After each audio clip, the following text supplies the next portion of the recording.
Handle Your Business, a weekly podcast discussing a little of this and a little of that. Handle Your Business appropriately blends serious topics with fun topics, all in an effort to help you have a good or better life. So join me, your host, Lady Lashley, and some amazing guests every Sunday at 5 p.m. to explore everything from financial management to dealing with relationship challenges. Put it in your calendar every Sunday from 5 p.m. Tune in to Handle Your Business to get you ready for the week ahead. For more details, follow at Lady Lashley TT on Instagram and Facebook. Handle Your Business. Welcome to another episode of Handle Your Business with yours truly, Lady Lashley. Starting off 2023, we're on some serious business. I want to talk a little bit today about retirement planning.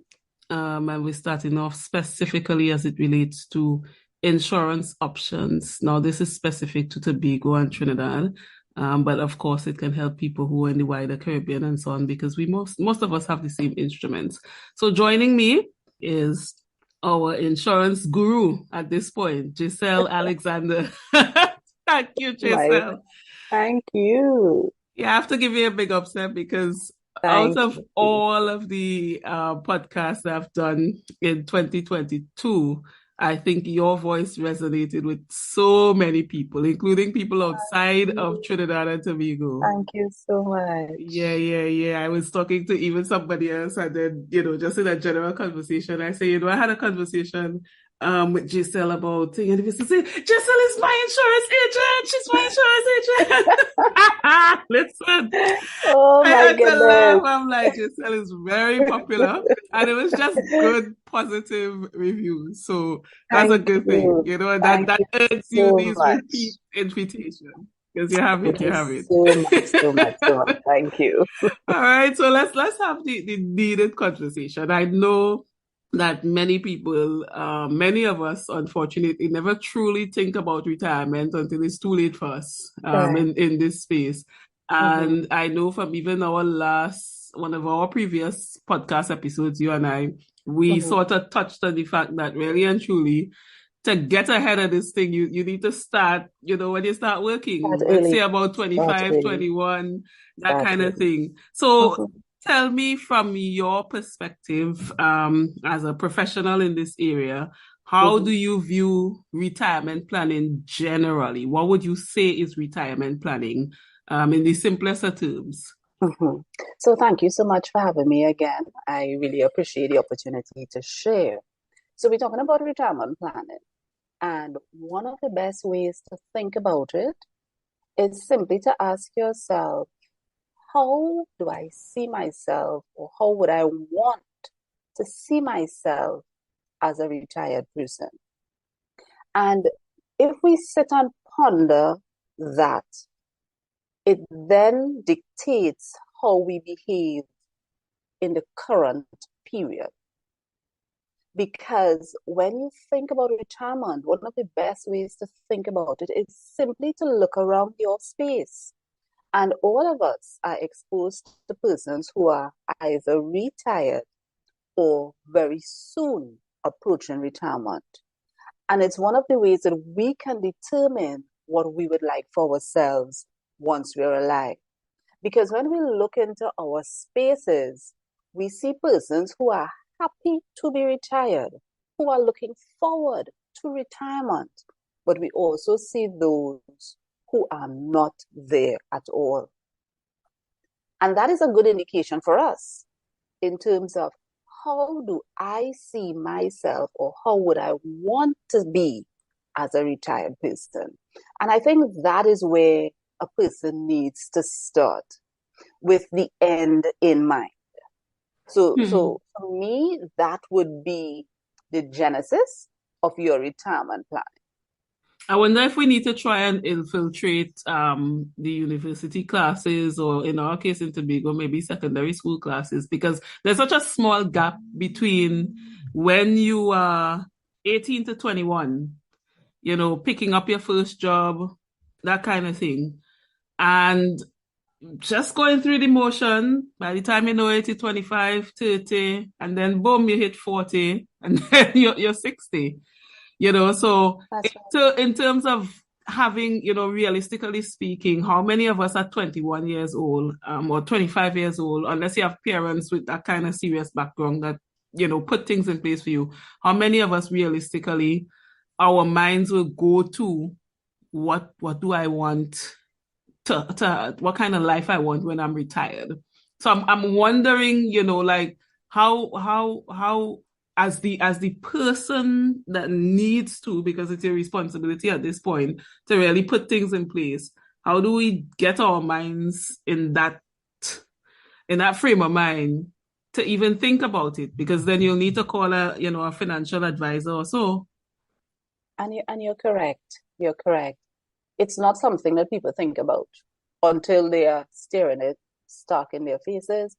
And particularly for the younger people, unless, as you say, they are in an environment where that kind of information is shared. And just a little plug, my oldest daughter says, I don't think it's always nice having parents who are financial people. In my household, we live by financial planning and this kind of thing.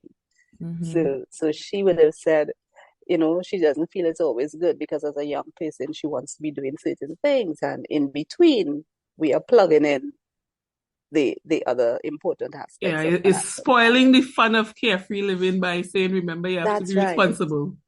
That's right. That's right. Yeah, this is truly something. So jumping straight into it, what younger people are in fact exposed to, in some cases, in many cases, insurance agents who go around and try to sell them life insurance early on, and maybe now a little bit of health insurance. So when, let's say, anybody ever comes across that, or they need to ask a question, what sort of questions do we ask about retirement? I know annuity is an option in terms of pension planning, but give me the full scope. When people can come to you, what can they ask about? So the thing is, when you start contemplating your retirement planning, one of the things you really need to also be looking at is streams of income. So an annuity is one stream of income as a retired person. But when you're looking at your retirement, you want to have a stable stool. So let's use a stool as our picture in our mind. If I have a stool with one leg, which is an annuity, can I sit comfortably? Am I stable on that, Lady Lashley? Would you be stable on it? That's Maybe not. You will not be stable on a stool that has one leg. But if you add another leg, so let us say you add, in addition to your annuity as a retired person, you add some rental income. That stool now has two legs. You'd still be a little wobbly, but at least you're a little more comfortable than if you had one leg. And then if you add another leg where you have probably your national insurance payments or even investments that you would have made, your stool now has three legs, whereby you are a lot more comfortable. And this analogy simply says that when you are planning for your retirement, you want to at least have three sources of income that can help you to live either comfortably or very comfortably. And as such, when a young person starts off and they're looking at retirement, they need to be looking at more than one form of retirement earning. Now, I hear you. And when you were asking about this tool, I was thinking about the fact that for many of us, we are maybe financial gymnasts, not so good, because to exist in Tobago, you're doing some real acrobatic balancing Yes. with the with the budgets that we have. Mm-hmm. Gross net income is just terrible. Yes. So I hear you on the streams, and Mm-hmm. I know that many people have been trying to venture out into, having some businesses that perhaps can give them passive income, like real estate or Yes. so. But of course, Yes. you're looking into what's the financial climate. Something that I was reading I think from one of those international publications, is that they spoke in one instance about the 25% rule, 25 times rule. So what they were saying is that you need to be able to multiply your annual budget by 25 times. And that's the amount of money you need to, I suppose, retire comfortably. Right? So I was thinking about what you were saying there in terms of the options, having your national insurance, NIS, which currently is, I think, a maximum of $3,000. Yes, yes. Right? So there's that. Some people like to believe that they are entitled to the senior citizens grant, formerly known as old age pension, which is a maximum of 3,500, and it's not an entitlement. You have to be really in need of that, and apply, and they assess you. Then if we talk about maybe like a business option or so, realistically in Tobago, we have a saturated market in terms of real estate, apartment offerings, and so on. Although there's a gap between the price being offered and what people can afford to pay. So you have places, but nobody can afford the places that are available, and all the cheap ones, they go on and they kind of So there's that kind of gap to fix, and then looking into other types of businesses and so on. And well, of course, having the annuity / some sort of pension plan, as you said there, is one option. I know for me, last year in COVID, I had to break one of my pension options, which it wasn't insurance, it was investment, equity, and what's called the other one, mutual funds. Right? So I had to break one of that to be able to figure out some COVID expenses that came in. And it hit me when I was trying to break it, because I thought, okay, let me just tell them, hey, I need to withdraw some cash. And then they said, no. So you have to write, and then you have to go through. And that's because of the seriousness of the fund. Correct. And I was like, wow, it really didn't dawn on me, because I know I had the money sitting down there. I know I need to use some of it. And that was that. So in terms of even putting aside realistically, now I know with the investments, first of all, let me ask you this, with the insurance options for pension and so on, does the insurance companies, as far as you're aware, do they invest in those same like mutual funds, equity, whatever you call them? Of course. That's where your funds go to. That's right. So basically, your contribution to an annuity, mine, everybody's, the companies would pool those resources, and then they are able to invest these resources in many other instruments.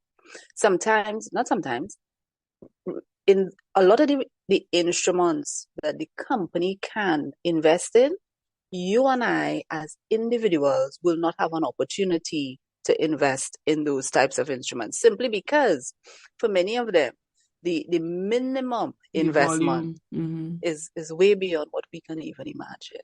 So one of the ways that we can benefit from those investments is when the company invests there, and then they share the returns with us on our annuity plans.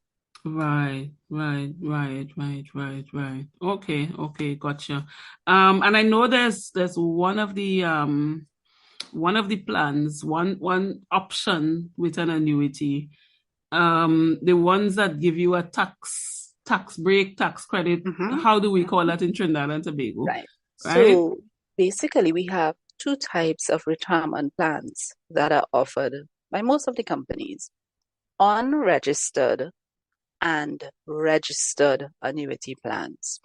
So let us talk about the registered annuity plan. The registered annuity plan is a plan that has to be approved by the Board of Inland Revenue. So the persons would make contributions to a registered annuity, and the Board of Inland Revenue then offers us a 25% tax deduction based on our contribution to the annuity plan. So let's use simple figures. If you're using, let's say you're contributing $1,000 a month to your annuity, then your tax deduction per month is $250. But of course, it's not given to you monthly. It's annually when you claim and so forth. But at least what it does is right away you have a 25% reduction. And you have to ask yourself as well, what investment can I do at $1,000 a month that is guaranteed to give me 25% return? Right. So that's one simple way to look at it. And it tells us that the government is very much interested in its citizens putting aside or saving for their retirement. Because at the end of the day, Lady Lashley, no government can honestly ensure that when you and I reach the age of retirement, that the country would be in a position to pay us a retirement plan. And that would be one of the reasons why we no longer have an entitled old age pension, but it has become a grant. Because the country cannot guarantee all its citizens that kind of money. It just can't. And the way we're going now, I mean, you and I discussed this previously in a short way about the national insurance scheme. Yeah. That in itself is under trouble, not just in Trinidad and Tobago, but for Caribbean listeners, the Barbados insurance scheme, national insurance, was under some pressure just like us. You're seeing other islands, talking about that. And that's one of the things to me why I believe in trying to, as you say, you say have a minimum of 3, but really try to push the other options just in case. And yes, we know, nothing is 100% foolproof or guaranteed. For people in the US system, once the stock market crashes, everything for them, goes upside down. That trickles down to us in some way. But luckily for us, we do also have a separate stock market, with some local things, and maybe people can start paying attention to that, because I tend to read the reports that I get from my brokerage firm, the quarterly reports, and then every Monday they send different. I started paying some serious attention to that, and looking at the companies, like in just recently I looked at our national flower company, and the fact that they made a loss mainly due to operating costs. And then you had supply chain logistics, going on with them. And then we had another company. I was kind of looking at that and I was saying, boy, things really, you really kind of have to pay attention to some of these things to know about getting your money back. But at the same time, as you said, there's the option from that we have the registered annuity, where the government is showing, as you say, an interest in our retirement. And maybe I so love the way you put it. You need a TV program, Jessel, because these things have to be explained to people in a way that, they can understand and that can resonate with them, so that even if they reject it, there's a better understanding of it. I feel as if our biggest problem in our region is just the ability to understand certain things sometimes because of the language it comes in and who it comes from. You were able to put that so nicely. So tell me now about the unregistered plan. So the unregistered retirement saving plan is simply a saving plan that has no tax benefit for the person who is saving. So it's basically just a normal saving. My personal challenge with it is that life is happening, and there would always be a situation or circumstance that requires funding for some reason. When you have an unregistered retirement saving plan, the temptation is easy to break it because there's no financial consequence for breaking it. Meaning that you can write your company, you may lose something depending on how long you may have had it, because some companies, what they may do is, with an unregistered saving retirement plan, they may say, if you break it under 5 years, you may be fined 10%, but even with that, sometimes persons are willing to lose 10% and get their funding. Yes. And what tends to happen is you find yourself going through a cycle of I'm saving, I'm breaking it. I'm saving, I'm breaking it because there's accessibility. However, when you have the registered plan with the Board of Inland Revenue, the government has put in place a 25%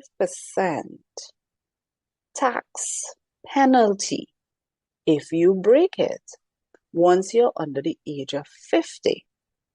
That in itself causes one to think long and hard before attempting to break a registered retirement plan with the Board of Inland Revenue. Because sometimes when you calculate what our 25% would be, you tell yourself, I don't want to lose that amount of money. Yeah. I don't want to lose it. So it's a good way to, should I say, force, if I could use that word, force us to keep saving toward our retirement. Because if we had easy access to the money, we would continuously take it. We would always find a valid reason. The reasons are always valid as to why we need to get the money now. Oh, yes. Yeah. Oh, yes. That's so interesting. Until you said that, I mean, I knew it existed, but I've never paid attention to it, maybe because I've never been presented with it. In my life, I've had 2 annuity plans within 2 different insurance companies, and neither of them presented me with an option for the unregistered one. The way the insurance agents came at me, and mind you, this is well over, must be close to 15 years now, in terms of I think when that initially came to me. It was always about the registered one, because they made a point to say, well, you could get the tax back, and it will take a while when you do the application, because it has to go to Inland Revenue. Yes. And it will take a while to come back for you to get the physical plan in your hand, and then it came back with the stamps and so on. Yes. So you feel like you're in something when you see the stamps. Yeah, so it's so funny because you're saying the options there, but I don't know, for other people, no, but I've never been presented with the unregistered option. The only time I was forced to think about that is, like I said, when I did separate from non-insurance related pension planning. Yes. Which is basically just me investing in stocks and bonds through, mutual funds. And they made it, when I asked, because I just kind of assumed, you see us here, I just assumed that I would get a tax credit. I said, so what about the tax credit? I said, no, that's for insurance. that's for insurance. Yeah. That's not this. This one, if you lose everything, you lose everything. That's it. And I tell you, I learned that some people, your heart had to be good. Your heart, the blood pumping had to be good to watch them things. Yes. And the thing is, it really simply comes down to each individual needs to know what their risk tolerance is. Yeah. There are some people, they need to see their money every day growing a cent by a cent by a cent. They need to see that. Those persons cannot get involved in anything too risky. Yeah, no. Because the day it takes a dip, as you say, palpitations and cold sweat. Because I had one encounter in pandemic time when I looked at my portfolio, and Jessel, the thing went down below the amount that I actually contributed. So we're talking interest gone and stock price dip. And I watched the thing. I say, this can't be for real. So I was like, and that's it. Stay calm. Yeah, you have to. And that's why I tell you, I learned to pay attention as well. Although in that case, I have no control over which stock they are buying and what they invested in. But I started paying attention separately to the companies and what, because that's also something that, I've been just kind of dabbling in a little bit. But of course, as you said, you need some funding, it's the way I view stocks in a sense is like the company option that you spoke about. where you need a large amount of money to really jump into these things.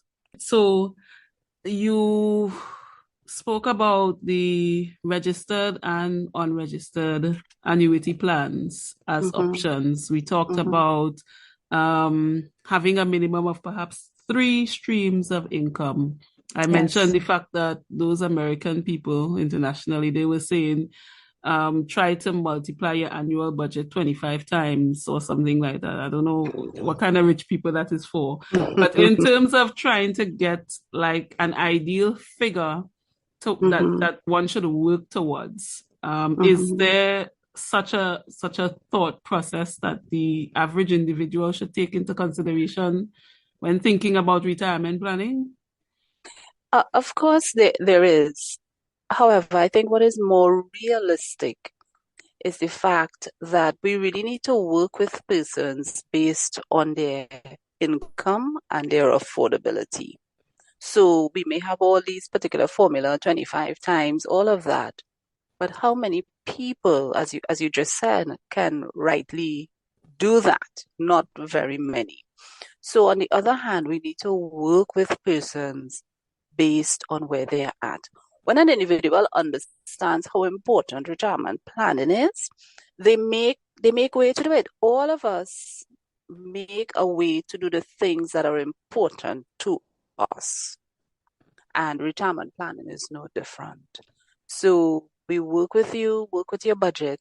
One of the things I encourage business to do is you cannot stay at the level at which you started.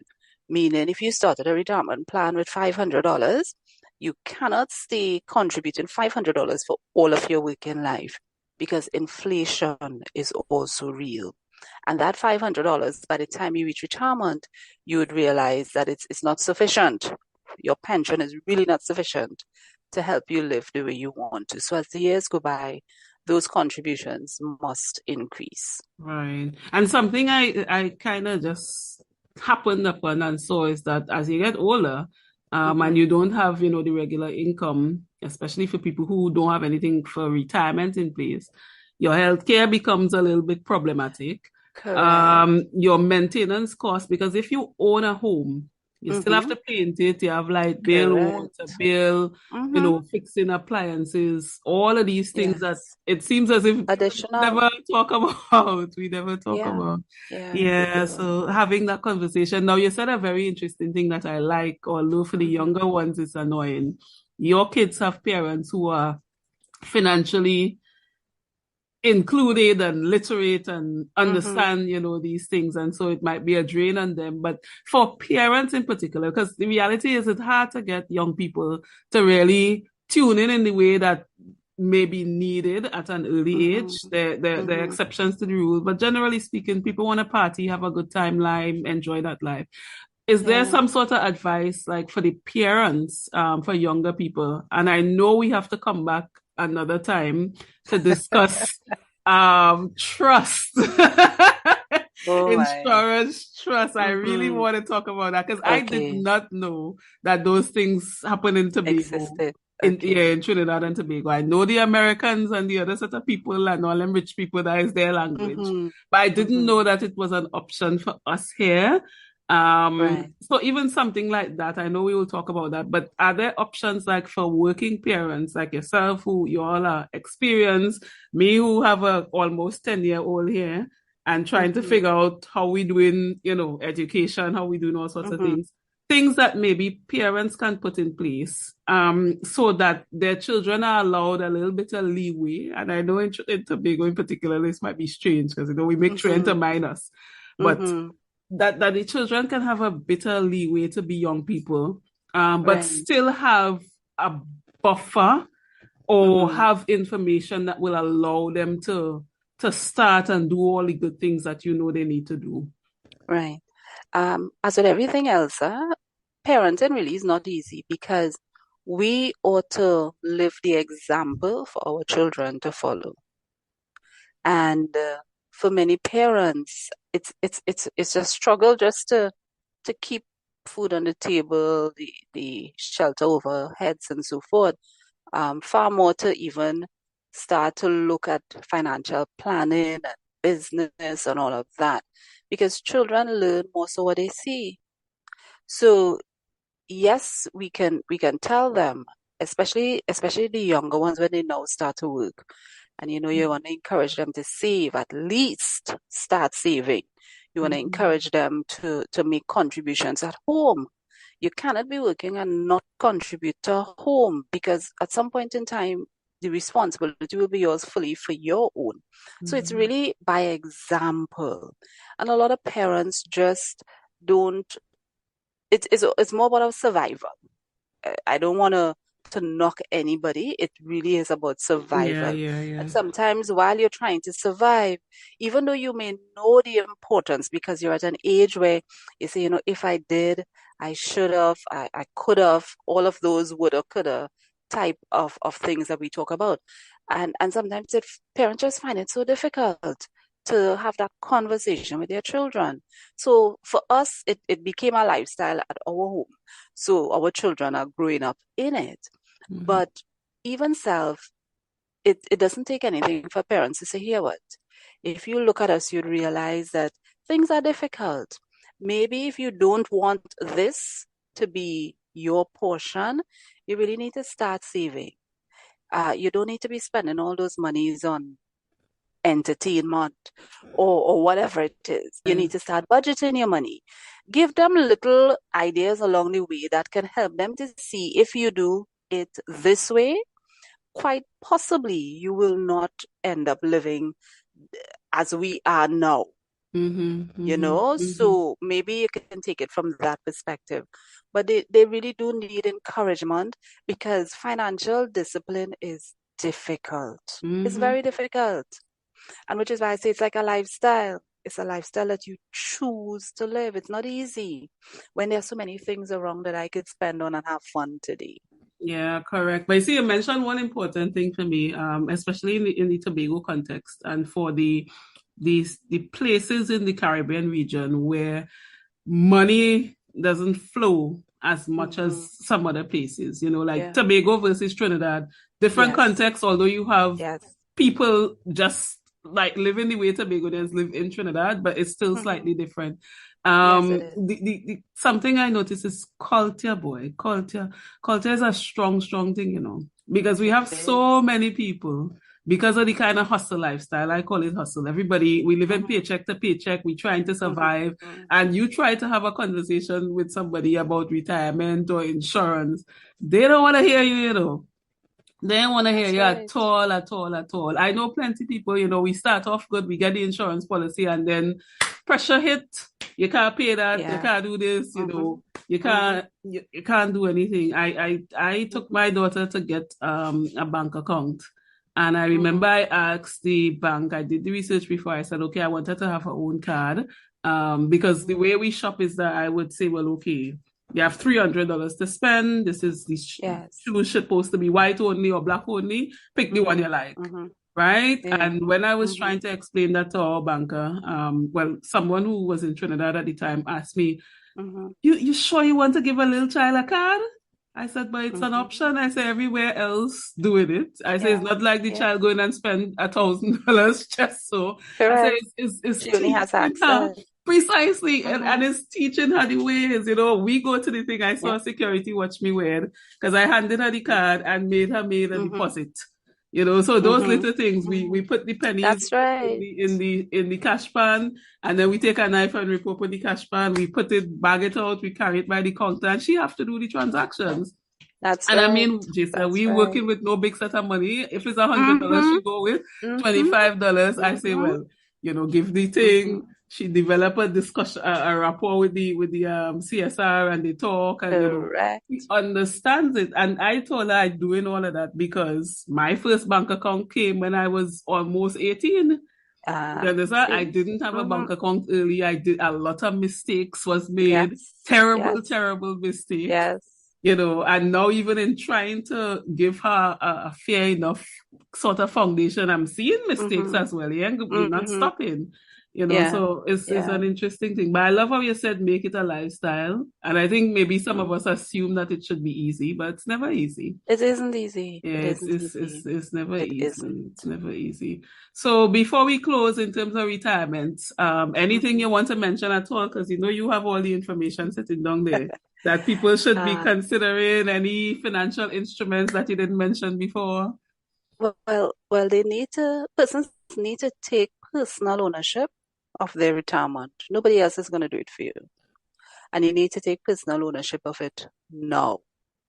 Um, and now, a nice new little acronym, new opportunities waiting. Take advantage of it now. Don't wait. Money multiplies significantly over time. And the other thing that I want to say again is make it a priority. Many of us, we think we have everything as priority, but there are things that are more important than other things. So get your priorities in order and start small.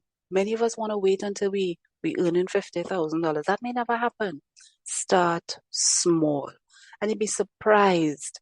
Once you're consistent in your discipline, you're well on your way to planning for your retirement. All right. Love it. Thank you very much. Starting small means starting early too. That's right. That's right.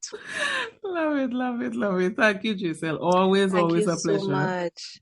Thank you so much for having me today. All right. We've had this conversation so that whenever you listen to this podcast episode, you will be able to handle your business. Handle Your Business, a weekly podcast discussing a little of this and a little of that. Handle Your Business appropriately blends serious topics with fun topics, all in an effort to help you have a good or better life. So join me, your host, Lady Lashley, and some amazing guests every Sunday at 5 p.m. to explore everything from financial management to dealing with relationship challenges. Put it in your calendar every Sunday from 5 p.m. Tune in to Handle Your Business to get you ready for the week ahead. For more details, follow at Lady Lashley TT on Instagram and Facebook. Handle Your Business.